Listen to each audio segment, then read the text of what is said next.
Yo, it's me, CSCOTT. Baby. Ow. Alright. We're gonna review Deadpool. It's from 2016, directed by Tim Miller, starring Ryan Reynolds and a bunch of other fucking people. Sorry, I'm pissed because I'm sick of having to do my reviews over and over again. It's really starting to piss me off. Before I start the review, I want to apologize for the angry opening, even though it was kind of funny when I hit my head properly.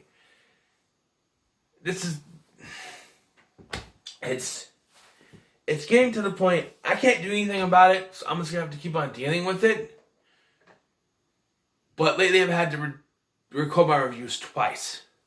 I was almost done with this review. Almost done. I had a few more words to say, give my score, and I was done, and it shut off.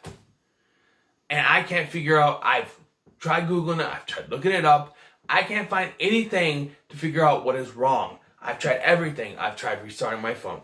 I've tried clearing the cache. Nothing. It does it on multiple apps. It's not just this one. I can't figure out what's wrong. So I'm going to have to deal with it. My head hurts.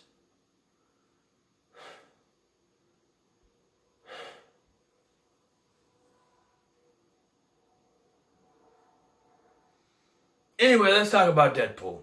All right?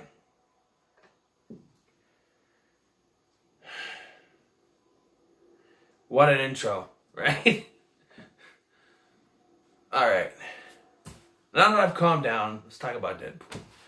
So when this came out,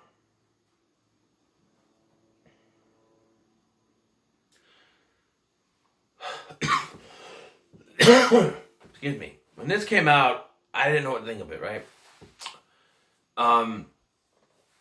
So when I went to see X-Men Origins Wolverine, and they showed what they said was Deadpool. I was like, I don't think that's right. But I haven't read the comics, so I don't really know what Deadpool. I didn't know what Deadpool was. So just like, I don't know. And so then once they had the video game came out before the movie. It has nothing to do with the movie, and I played the video game. I have to finish it. I guess I should, but yeah, just then they announced, Ryan Reynolds, who actually also played Deadpool in the X-Men Origins Wolverine, he really wanted to push forward with this. He wanted an actual Deadpool movie, and if it wasn't for him, we probably wouldn't have got one. And we can also thank the failure of Green Lantern, even though he keeps bashing on it, and we'll get to that with the sequel, but yeah, so the story with this is that Wade Wilson, he's a mercenary. He goes after people for money, whatever. He does things. He gets hired to kill people or whatever. And one day he meets the love of his life, and then he finds out he has cancer. They're gonna get married, but he finds out he has cancer, and then he finds out that there's a way to cure it when this mysterious guy in a suit comes to him and tells him, "Hey, I have a way to help you." So they take him to Ajax, or Francis, and Francis says that they have a machine that can bring out the latent mutant ability in anyone, which I guess if you go by the way the prequel trilogy was talking about mutation, it works, but if you go by the original trilogies, like if you go by First Class, the way Professor Xavier was talking about the woman's eyes, how it's a mutation, I guess it works. But if you go by the way that the original professor was talking about it, at least what I got is that humans and mutants are inherently the same but different physiologically, where the physiology is not exactly the same. Which is why he has two distinct ways of finding them in Cerebro, where humans is white, mutants is red. They're different. And then you brought in the cure in the third one, which could make them the same, but then they introduce how even different colored eyes is a mutation.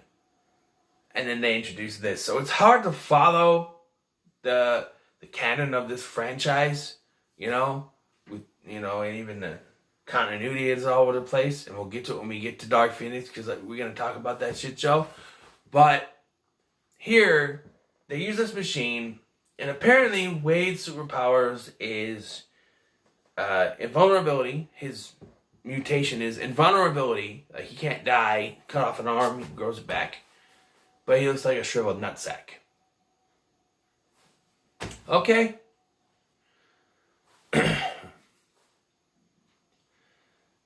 I don't understand the look. If it's from the comics, that's fine. But I remember one of the things watching this was like, okay, invulnerability, but why does he have to look like a nutsack? Why does his appearance have to change at all? Some appearances do change. Look at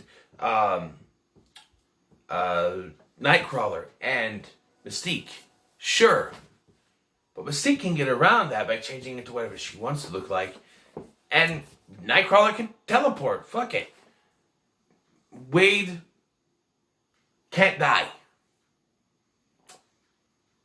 Okay.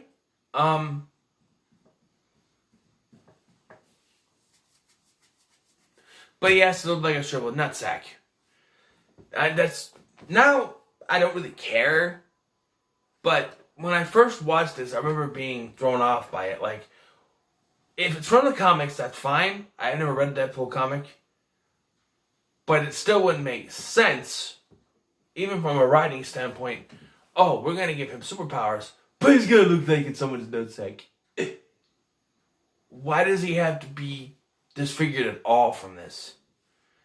It's not a negative. It's just an interesting talking point. It's a thought. Like, why does he have to look disfigured from this machine? He said before that he's done it. He did it to Angel, I think, and she's not disfigured. Other people they show all the disfigured people, but it doesn't mean he has to be disfigured. It seems unnecessary to me. Why does he have to be disfigured? I'm not going to keep on yammering about it, but it's just a thought. Why does he have to be disfigured? Sure, it's probably in the comics, but why? The only thing I can think of is that's just something added so he doesn't go back to the woman he loves. Because if he was just given the power to heal himself, he could go back to Vanessa and be fine. But if he looks like a shriveled up nutsack, he's going to be insecure and decide, okay, I can't go back to her. And that prolongs the movie. If it's in the comics, like I said, that's fine. But to me, that's what it seems like. Another thing that would be a negative, if it really mattered, was the end game of this film. He's going after Ajax specifically to get a cure for this. And at the end, he just finds out there is no cure. And Ajax laughs about it. Now, in a normal movie, I'd be pissed about this. And I was a little thrown off about it at first, but the more I think about it, it's Deadpool. You're not supposed to take it seriously. And this ending thing is just thrown away. And you can say that about the whole movie, you're not supposed to take it seriously, but he's really down about the fact that you could try to say that about his appearance. But that's the one thing in the movie that he actually does take seriously, is his appearance. That's what throws him away from going back to Vanessa. It's what his whole purpose of going after Ajax is about. It's to get rid of that appearance. So no, you can't throw everything in this film away. Just because it's Deadpool, you're not supposed to take it seriously. That is taken very seriously. And then in the end, it doesn't matter because there's no cure for it. Speaking of Angel, right? How many characters in this franchise are going to be called Angel? You have the original Angel, which is Warren Worthington III. He first appeared in X-Men The Last Stand, and he shows up in Apocalypse, which takes place 30 years before this, so you'd be like 50 years old when it's supposed to take place. And then we had the stripper from First Class. Apocalypse, whatever. From First Class, and her name is Angel, and now we got Gina Carano, and her name is Angel. I don't know. They're not using the name Angel, I guess. Who knows? The comedy in this film, I think, is pretty good, along with the music. I think they do a good job of mixing the comedy with the seriousness, the music, recasting. So, big thing about this that got me was they recast the role of Colossus. And I knew that going in. And I'm not saying that I absolutely needed to have Daniel Cudmore come back, because he didn't add nothing really to the franchise to begin with. He didn't say anything other than, I'm going to come with you in X2. And he doesn't really do much other than being Muscle and having a somewhat romance with Kitty Pryde. It was hinted in Days of Future Past, but he didn't really do much. Which is, I thought it was weird that he was even a main part of the main X-Men to begin with. Yes, it's in the comics. But if they went with the version from the 90s cartoon, where he was just an ally, especially the way he was treated in the franchise before this, it would have made sense. But they recast the role, especially, apparently Daniel Cudmore wanted to come back, but then he found out he was just going to be motion capture, basically. And he's like, no, I'm not going to do that. So they replaced him with Stefan Kapugnik. I don't know how to pronounce the name. Stefan. And I don't know if he's the voice or I think he's the voice, but he's pretty good in this. This is actually a better version of Colossus, if you think about it. Negasonic Teenage Warhead, apparently her power is different from the comics, and they had to make a deal with Disney for the rights, with Disney and Marvel for the rights for this character, because apparently she was owned by Disney and Marvel. So they got Negasonic Teenage Warhead, and Disney and Marvel got Ego, the Living Planet. And we'll talk about him when I get to the MCU. Because growing up with the 90s Fantastic Four cartoon, I'll call him back. Why does everybody like to call when I'm trying to do a video? And I'm going to do the Fantastic Four movies before I go to the MCU. I'm going to finish up the X-Men, which I'll try to do today. And then I'm going to do the 4 Fantastic Four movies. Yes, I have access to the 1994 version. And then I'm going to move on to the MCU, because I feel like I could add Daredevil to it, I guess. But I'm not going to. I don't count that. Although they could have added Daredevil to Fantastic Four, made it better. But we'll get to that. So it's going to be X-Men, then we'll do the 4 Fantastic Four movies, and then we'll go to the MCU, which is not here, it's out there. This is other Marvel stuff. I'll put together a shelf. I've done the Spider-Man movies already, except for the Marvel-owned ones, but the Disney-owned ones, but we'll get to those. But anyway, so yeah, Negasonic Teenage Warhead, I didn't really know much about, still don't. Apparently her powers are different here. I don't know. She's alright. A lot of side characters are okay. T.J. Miller and Karan, but the cab driver, they're good. Benny, no, that's his character in Dopinder. They're the ones I like.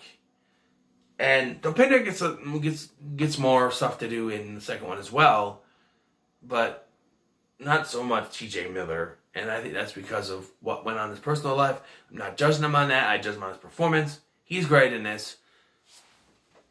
This is a good movie, to be honest. And Ryan Reynolds gives it his all, and he has no problem bashing his other performances like Green Lantern and the first version of Deadpool. But yeah, this is a great film. It's one of my favorites in the X-Men franchise. And I like the fourth wall jokes. Like, oh, I know, right? Whose balls did I have to funnel to get this, to get my own movie? Well, I can't tell you, but it rhymes with Pulverine. And the fact that when she pulls off his mask, he's got a Hugh Jackman from the magazine on his face. And the music, like I said, it starts off with, oh, call me angel of the morning, baby. And you go like, shoot, shoot, shoot, shoot, there, shoot.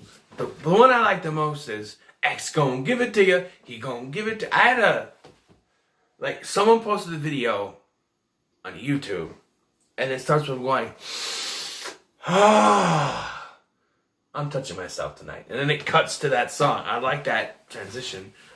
I wish I could get a ringtone for that. But yeah, it's if you want your X-Men with a little comedy, hard rated R, this is the movie for you. I'm going to give it a 9 out of 10. I really enjoyed it. I enjoy watching it. And yeah, so what are your thoughts on Deadpool? Let me know in the comments below. Like, share, and subscribe. See you in the next one. Again, I apologize for the opening. And I hope, due to dropping the F-bomb in the opening, that this video doesn't get taken down. But I'm sorry. I'm frustrated. I'm just going to power through it, alright? I'm going to try going forward not to let that affect the quality of my videos and just kind of, buck up and just barrel through it. So, see you.